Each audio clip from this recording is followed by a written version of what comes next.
नमस्कार, मैं हूं शालिका ठाकुर। प्रस्तुत हैं अब तक के प्रमुख समाचार। सीएम जयराम ठाकुर ने दी जानकारी, राष्ट्रपति की मंजूरी को भेजा जाएगा धार्मिक स्वतंत्रता कानून। हिमाचल में आज अब तक कोरोना के 284 मामले आए सामने, 371 हुए ठीक, 10 की गई जान। युवा कांग्रेस अध्यक्ष निगम भंडारी के स्टार्टअप के बाद यदुपति ठाकुर के समर्थक आए सामने, हाईकमान का जताया आभार। शिमला सिरमौर को जोड़ने वाला अस्थायी पुल निर्माण कार्य पूरा होने से पहले गिरा।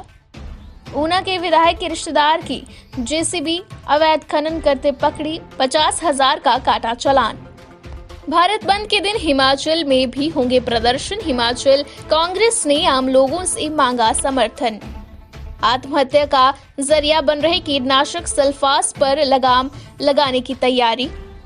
कांगड़ा लंबागांव में सड़क पर टहल रहे व्यक्ति को मारी गोली, टांडा अस्पताल में उपचाराधीन। आज समाचार विस्तार से। आपके स्वास्थ्य का प्रहरी श्री बालाजी हॉस्पिटल, कांगड़ा, हिमाचल। सीएम जयराम ठाकुर ने कहा कि उनकी सरकार द्वारा लाए धार्मिक स्वतंत्रता कानून को राष्ट्रपति की मंजूरी के लिए भेजा जाएगा। ये बात सीएम जयराम ठाकुर ने शिमला के चौड़ा मैदान स्थित संविधान निर्माता भीमराव अंबेडकर की पुण्यतिथि पर उन्हें श्रद्धांजलि अर्पित करने के बाद मीडिया से बातचीत में कही।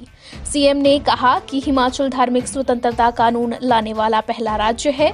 इस मामले में राज्य सरकार लोगों की भावनाओं की कदर करती है और जिसे देखते हुए सरकार ने कानून लाया है, लेकिन कानून को राष्ट्रपति की मंजूरी प्राप्त होनी जरूरी है, जिसके लिए ये राष्ट्रपति की मंजूरी के लिए भेजा जाएगा। मंजूरी मिलने के बाद इसे हिमाचल प्रदेश में लागू किया जाएगा। जिला शिमला के रोहडू उपमंडल के टिक्कर इलाके के गुंजांदली गांव में हुए भीषण अग्निकांड पर सीएम जयराम ठाकुर ने दुख जताया है। उन्होंने कहा कि प्रशासन को प्रभावितों की हर संभव मदद करने के दिशा निर्देश जारी किए गए हैं। साथ ही कहा गया है कि आग लगने का क्या कारण रहा है, उसका भी पता लगाया जाए।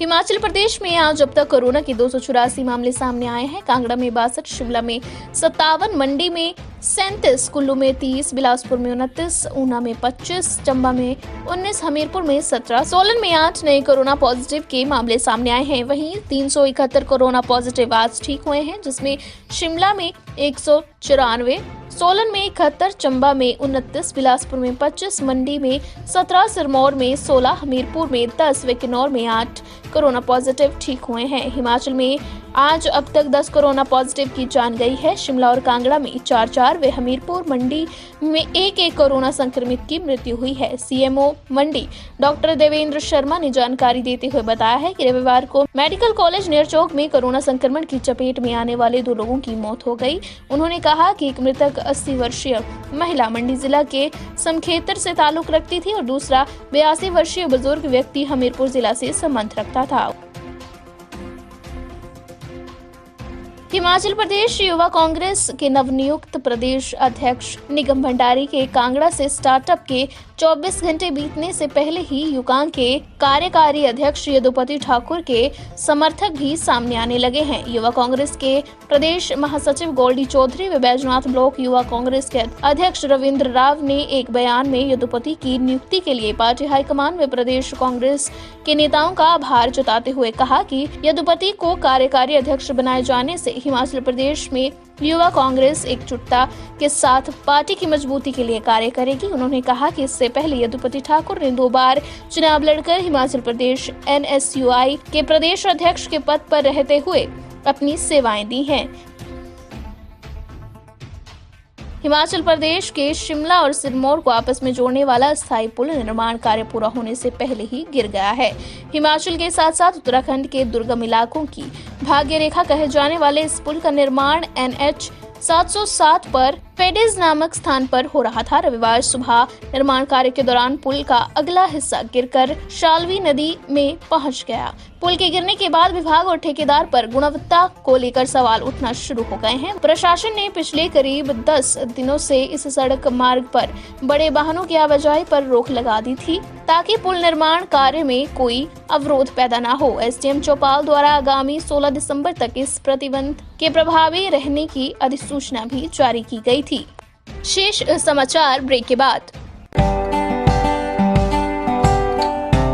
Shri Balaji multi speciality hospital Kangra, जहां आपको एक ही छत के नीचे मिले बेहतरीन चिकित्सा सुविधाएं, cardiology, laparoscopic, general surgery, neurosurgery, orthopaedics, paediatric, radio diagnosis, urology, gastroenterology, ophthalmology, pathology, medicine, anaesthesia और डेंटल जैसी अत्याधुनिक और बेहतरीन चिकित्सा सुविधाएं, 24 घंटे इमरजेंसी सुविधा, 9 बेड के साथ critical care unit, cardiac monitor और डिफिब्रिलेटर्स, सेंट्रल ऑक्सीजन लाइन और वेंटिलेटर सुविधा। हिमाचल प्रदेश के सबसे बड़े निजी स्वास्थ्य सेवा प्रदाताओं में से एक Shri Balaji multi speciality hospital Kangra राष्ट्रीय स्वास्थ्य बीमा योजना के साथ सूचीबद्ध Shri Balaji multi speciality hospital Kangra BPL परिवारों के लिए अस्पताल में कैशलेस भर्ती होने के साथ ही ईसीएच की भी सुविधा। हमारा पता Shri Balaji multi speciality hospital, Balaji Vihar, Ujjain, Kangra. संपर्क करें 9218411108 पर। Shri Balaji multi speciality hospital Kangra.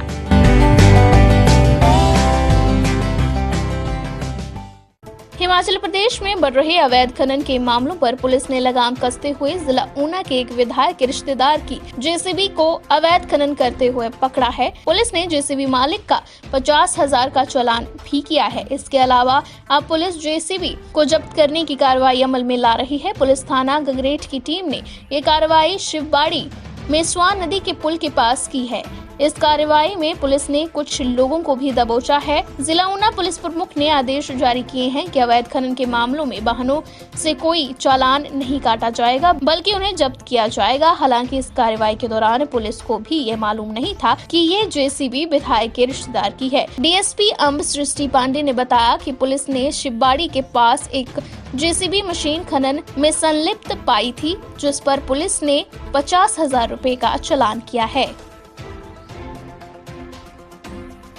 केंद्र सरकार के 3 कृषि बिलों के खिलाफ भारत बंद के दौरान हिमाचल में भी प्रदर्शन होंगे। कांग्रेस अध्यक्ष कुलदीप सिंह राठौर ने केंद्र सरकार के 3 नए कृषि कानूनों के विरोध में देश के किसानों के 8 दिसंबर को प्रस्तावित भारत बंद का आमजन से पूरा समर्थन मांगा है। उन्होंने कहा है कि देश के किसानों पर थोपे गए नए कृषि कानूनों पर कांग्रेस पहले से ही विरोध करती आई है और 8 दिसंबर को किसानों के प्रस्तावित भारत बंद का कांग्रेस पुरजोर समर्थन करती है। वहीं भारत की कम्युनिस्ट पार्टी, वामपंथी पार्टी ने किसानों के भारत बंद के लिए आमजन के समर्थन की मांग की है। सीटू हिमाचल किसान सभा, जनवादी महिला समिति, DYEFI, SFI व दलित शोषण मुक्ति मंच के हजारों कार्यकर्ता 3 किसान विरोधी कानूनों व बिजली संशोधन विधेयक 2020 को निरस्त करने की मांग को लेकर हिमाचल के गांव, ब्लॉक व जिला मुख्यालयों में प्रदर्शन करके किसानों के 8 दिसंबर के भारत बंद में शामिल होंगे। प्रदेश में बढ़ते आत्महत्याओं के मामलों पर लगाम लगाने के लिए जिला ऊना में कदमताल शुरू हो गई है। पुलिस प्रशासन ने जिला भर में बेहद आसानी से आत्महत्या जैसे कदम तक पहुंचने वाले सभी रास्तों को बंद करने की शुरुआत कर दी है। जिला में आत्महत्या पहले भी होती रही है, लेकिन जब से कोविड-19 का साया पहले देश फिर प्रदेश और अब जिला पर पड़ रहा है, तो इन मामलों में काफी वृद्धि भी दर्ज की गई है। जिला पुलिस द्वारा आत्महत्याओं के मामलों की जांच पड़ताल के दौरान ऐसा पाया गया है कि अधिकतर मामले जहरीले पदार्थ निगलने के चलते हुए हैं और इन जहरीले पदार्थों में सबसे अधिक संलिप्तता गेहूं में रखे जाने वाले कीटनाशक सल्फास की पाई जाती है। आत्महत्याओं के इन बेतहाशा मामलों पर लगाम कसने के लिए पुलिस ने इसकी जड़ तक जाने का फैसला लिया है। कृषि विक्रय केंद्रों पर इस तरह की दवाओं को बेचने वाले लोगों को अब इन कीटनाशकों का एक रिकॉर्ड मेंटेन करना जरूरी होगा, ताकि इन कीटनाशकों का दुरुपयोग होने से रोका जा सके और अनमोल जीवन बचाया जा सके।